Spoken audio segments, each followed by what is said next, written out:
Welcome to the Joyfully Golden podcast. We're excited to share today's episode. If you've enjoyed any of our episodes, make sure to like it, share it with someone who may also enjoy it, and subscribe to our channel so you can stay up to date with our latest content. Enjoy today's episode.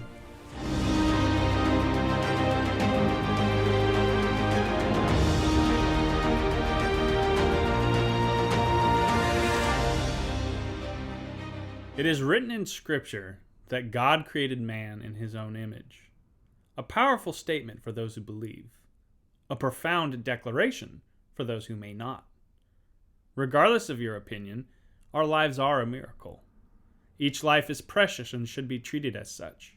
How we look at ourselves should reflect the sacredness of our lives. We may look different. Some of us are taller, shorter, weaker, stronger. Yet we are all valuable. And because we are all valuable, we have worth. The most important person's opinion of your worth, of your self-image, is you. Do your actions reflect a healthy self-image? Let's talk about it. What do you think about when you hear self-image? It was interesting when you brought this concept up because I actually initially didn't really know. I'm like, okay, I get it, like how you perceive yourself, but I think more of like self-worth, your like, you know, body image, things like that. So I was like, okay. So then I was like, all right, synonymous. Okay, cool.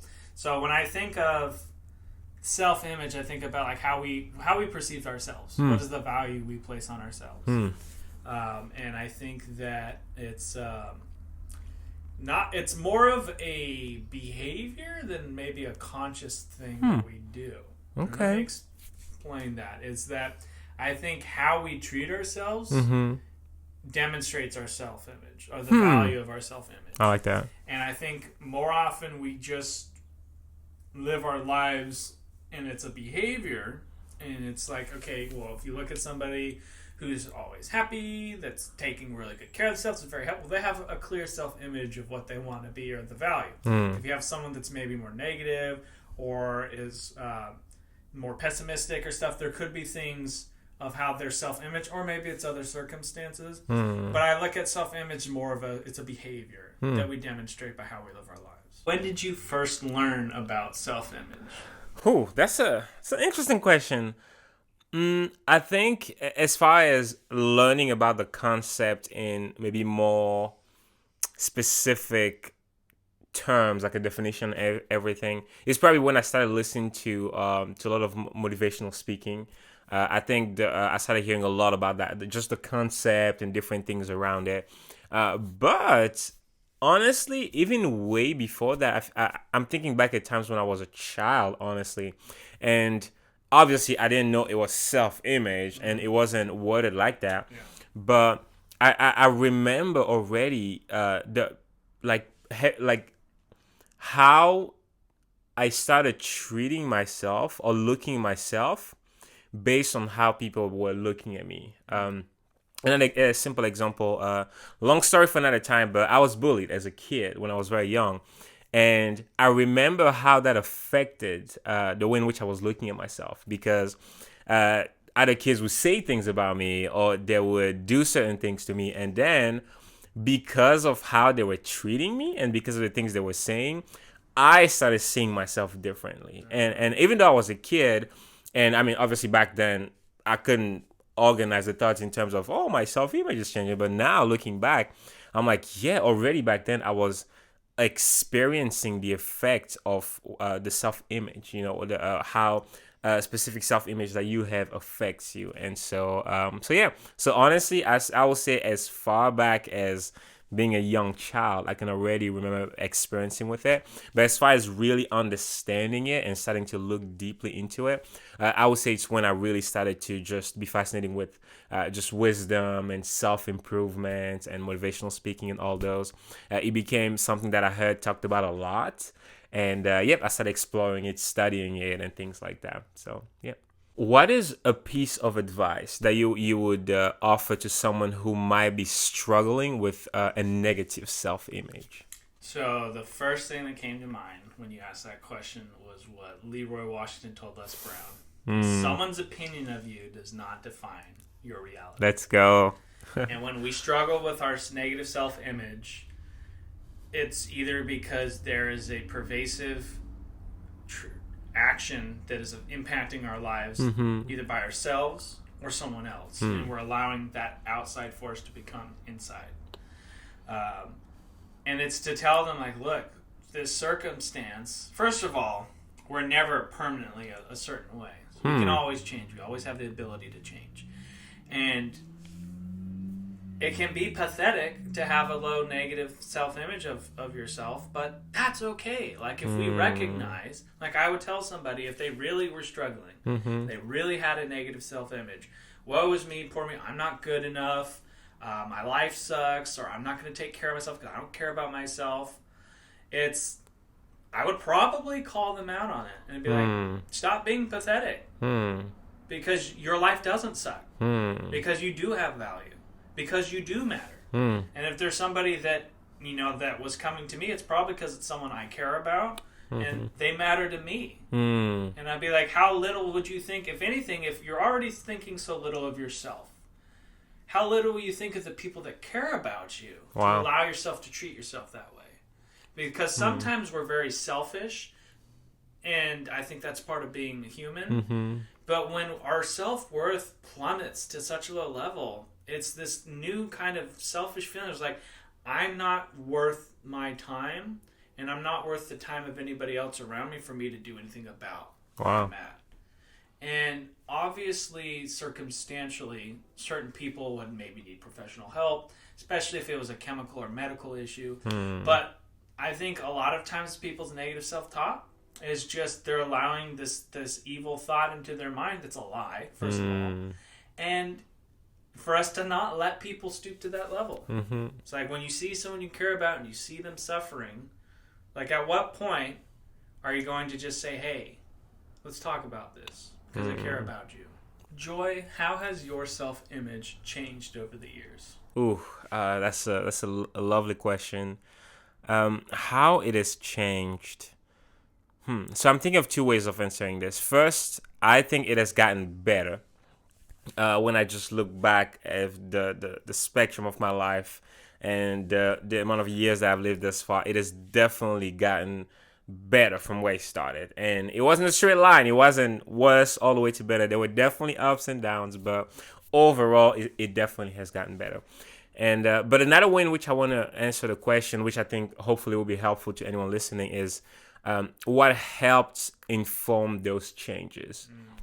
And I think a big reason for me specifically, being a Christian, I think a big reason in which that has been changed and improved is learning and readings about different things that in the Bible that are said of me by God, who is the creator, who I believe to be my creator. And because it's really, when you think of I don't know, of an object, a car or anything, I think the one who has the most things to say about that thing is the person who has made it, who has fabricated it, or whatever. And so in my case, I think definitely it has helped to have people, human beings, speaking into my life and speaking words of faith, words of encouragement, reminding me that I have worth, that I have value and whatnot. But I think being able to read about just words that were spoken by an entity that claimed me, not only as the result of its creative endeavor, but then to see words like masterpiece, like being wonderfully and beautifully made, like being priceless, like being worthy and being beautiful,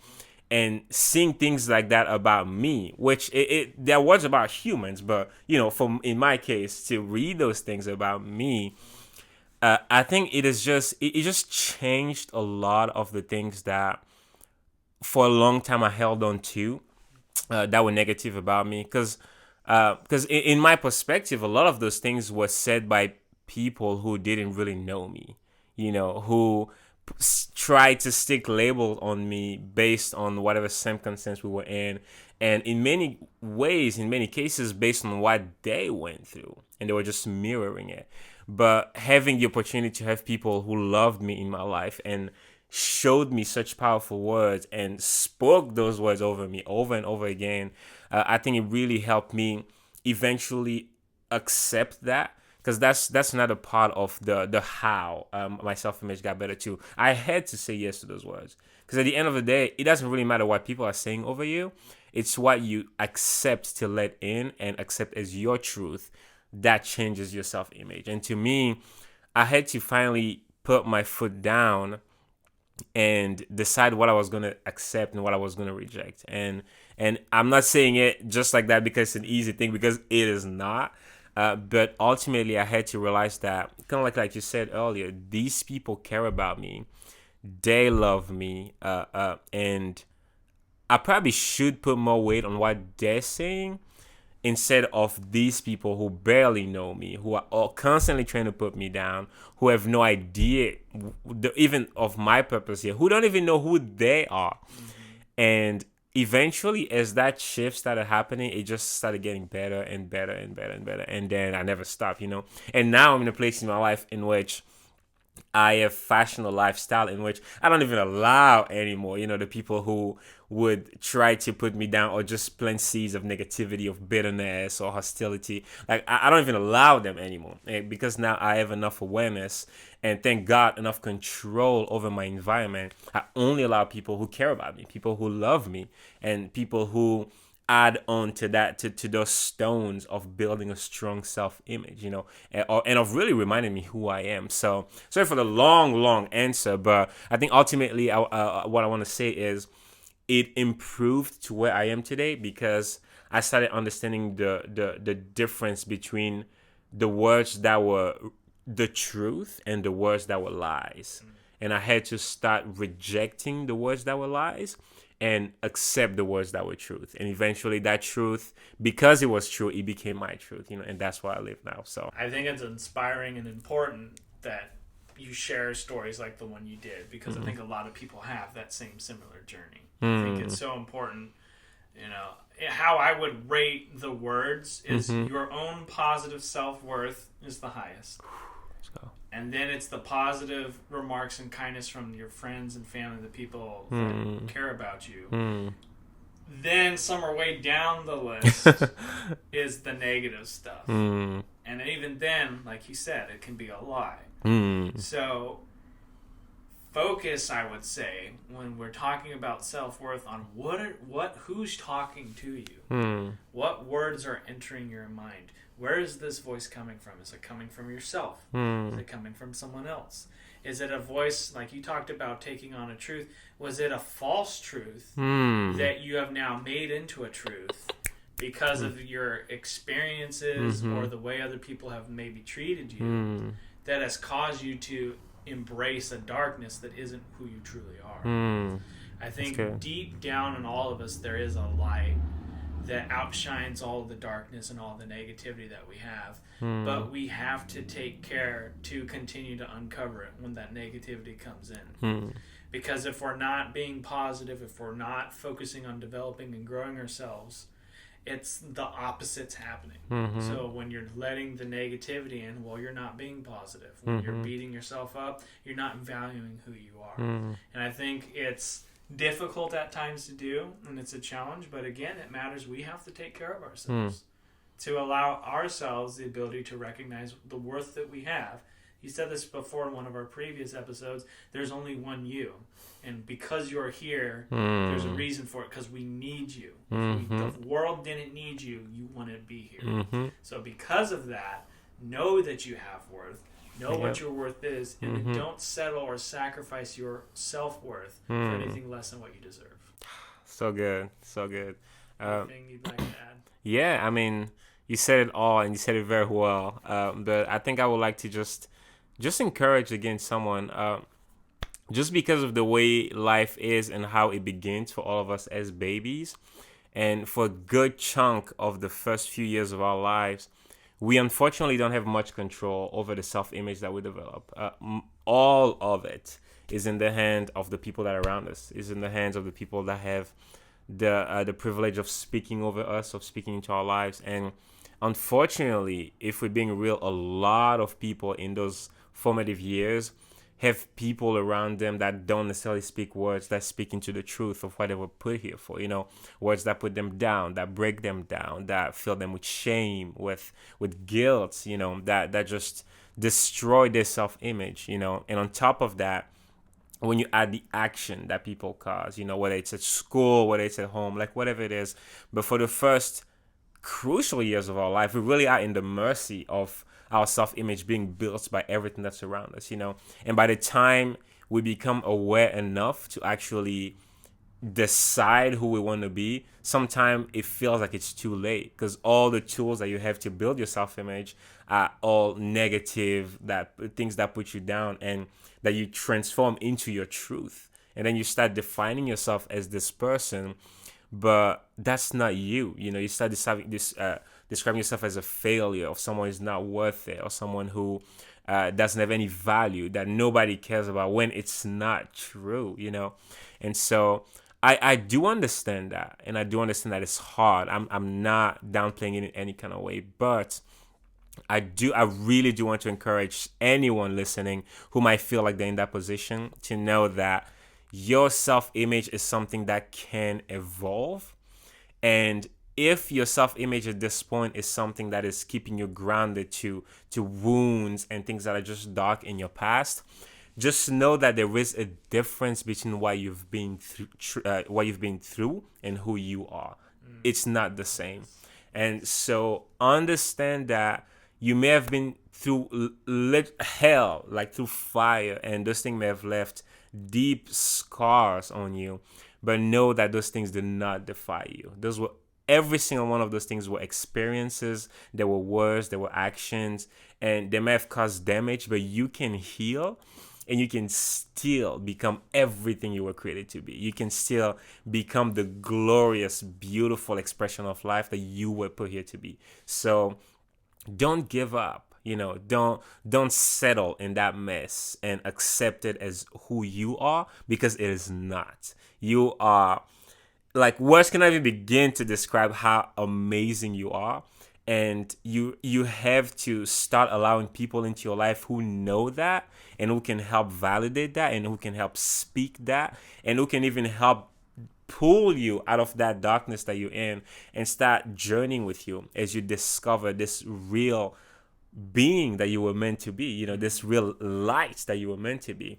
And so it's a hard and a long journey, longer for some than others, but trust me, not only it is worth it, it is possible. It is possible for anyone listening, no matter where you are, to change that image that you have of yourself into something that is closer to the truth, and you being a blessing to everyone around you, you being a source of light, that is the truth for which you were put here. So just do not give up, and being someone who has struggled with that for a long time, and who was blessed with the people around me to help me get out of that, trust me, it is worth it. So do not give up, do not settle there, and just invest into finding out just how amazing of a person you are, because you are. What do you see when you look at yourself in the mirror? Something broken, useless, and of no value? What voices do you hear when you think about yourself? Voices that bring you down and remind you of everything that's wrong with you? No matter what the world sees when they look at you, the way you see yourself affects your life greatly. You need to realize how important your self-image is, and stop allowing toxic voices to taint how you view yourself.